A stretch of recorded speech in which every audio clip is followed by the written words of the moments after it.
Among the treasures that His Highness Prince Kedar and his family will be sharing on this tour will be coins, armor, weapons, and jewelry left behind by the Macedonians. These and two more things are symbols of the rulership of Malkuth. It would appear that Mel and our friend David Gray were having a tete-a-tete out there in the hall. Well, what are they doing? Comparing museum jokes? Who the hell knows? They've gone. Well, come on, why didn't you follow them? Too obvious, and what's the point? The point being... Now, some say the helmet and the sword were actual possessions of Alexander himself. But I say no one can be sure. The point being that we can find out what they're up to. You ever tried to eavesdrop from 10 feet away? Let's get out of here, okay? Putting you to sleep too, is he? No, let's just say that this is above and beyond the call of duty. Now, it may be no more than part of the legend, but who knows? Perhaps over 2,000 years ago, when the world was young, the helmet was worn by the greatest conqueror of all history, Alexander. Or as he is called in my country, Iskandar. Did you hear that? I heard. Iskandar Alexander. Let's get back to the boat and tell Luke quickly.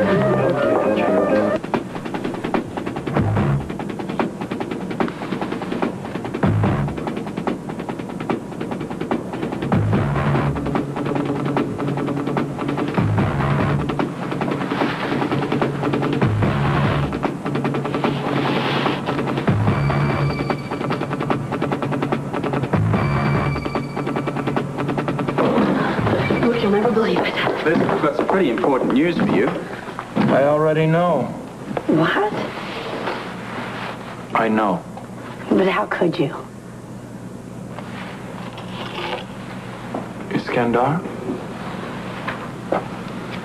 Alexander.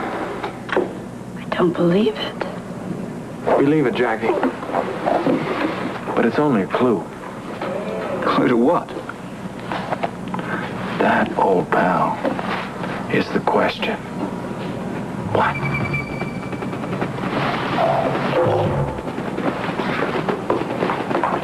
Get here.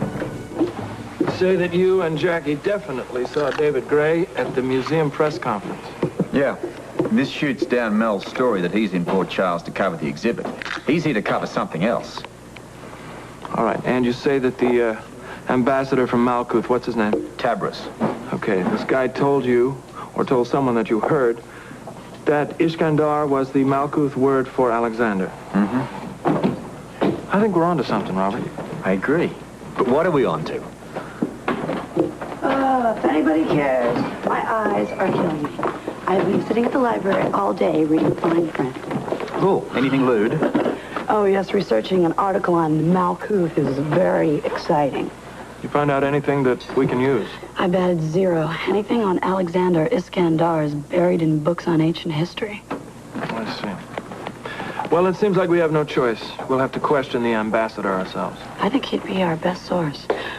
Why don't I call him up and have an interview for tomorrow with him? Well, why wait? Robert, I understand that Lila Quartermain would jump through a hoop for you. Here's an interesting idea. Isn't it? Why don't you call her, ask her to invite the ambassador here for dinner tonight. If the man has answers, why not get them now? I'd like to see her jump through a hoop instead. My goodness, what is going on out on that waterfront? Tiff, you've always had an amazing ability to be obviously redundant. Something is always going on the waterfront. The waterfront means something's going on, so it's redundant to say what is going on the waterfront.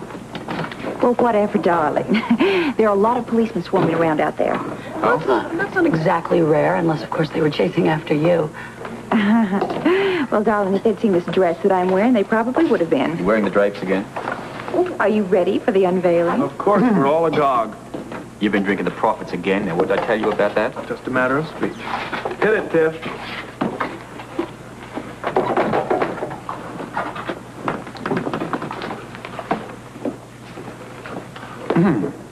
Speechless, I see. If I started to drool subtly, would that give me away? Oh, you really love it, don't you, darling? That is an understatement. Oh. You are indeed the living, breathing end. Oh, thank you, darling. Where'd you get it? He's right. Tiff, you look, sensational. Oh, thank you, darling. I thought so myself. Well, darling, what about you? Basically, I'm speechless. But to clear up any doubt, it's a compliment. Yeah, well, you know, I think things are finally going our way. It's amazing. Just on a night when I need you to look your most outrageous because I have plans for you, you show up looking like a 40s lamp. That's an odd thing to say, darling. Just what sort of plans did you have in mind? Nothing you can't handle, darling. And that could be almost anything or anyone. I'm sure you're talking about my acting, aren't you, darling? Of course. Now, I think I'm ahead of you here. Please. What's the plan? Ambassador Tabris.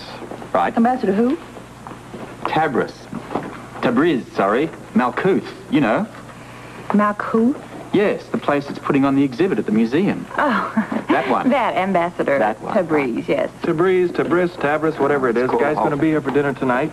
The Quartermains are bringing him in as a result of Robert's untapped sexuality. You know the Ambassador that well, darling? I think Luke is referring to my influence over Lila. He's hyper-cooperative. Mm-hmm. Exactly, and that's where you come in, my darling. Yes, darling. What I need from you is to do a real number on the Ambassador. Ooh. And that dress will not hurt a bit. Oh, thank you, darling. Well, what kind of number did you have in mind? Well, get to know him, you know. Get to know him. You know how to get to know him? Yes, I think so. Get him talking, most of all. Talking. I want to hear about why Wilson and Gray were at the press conference that he called.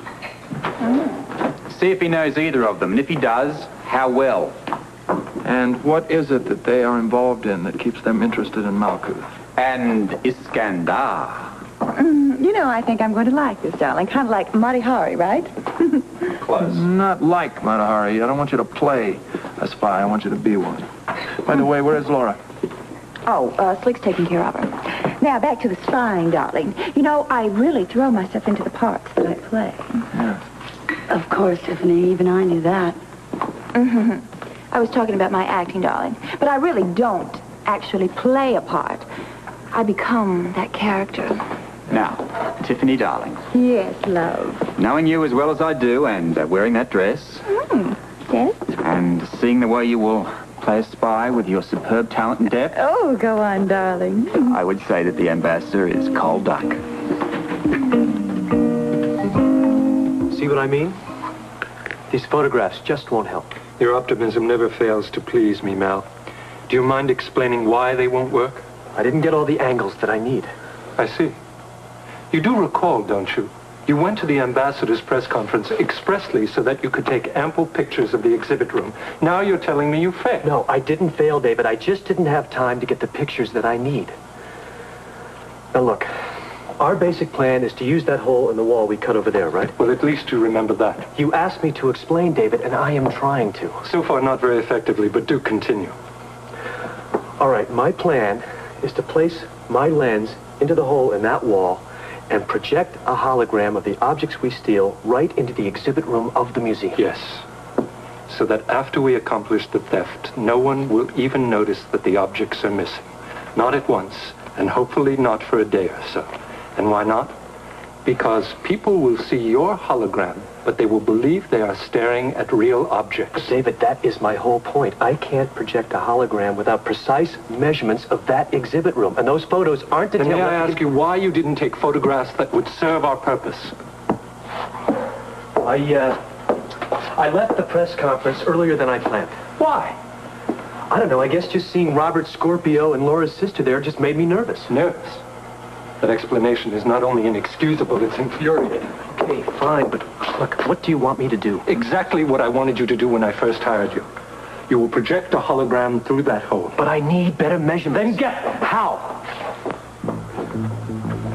That question doesn't deserve an answer. You have a job to do. I strongly advise you to do it, because if you don't, if you fail me now, I promise you, Mel, you won't live long enough to regret it.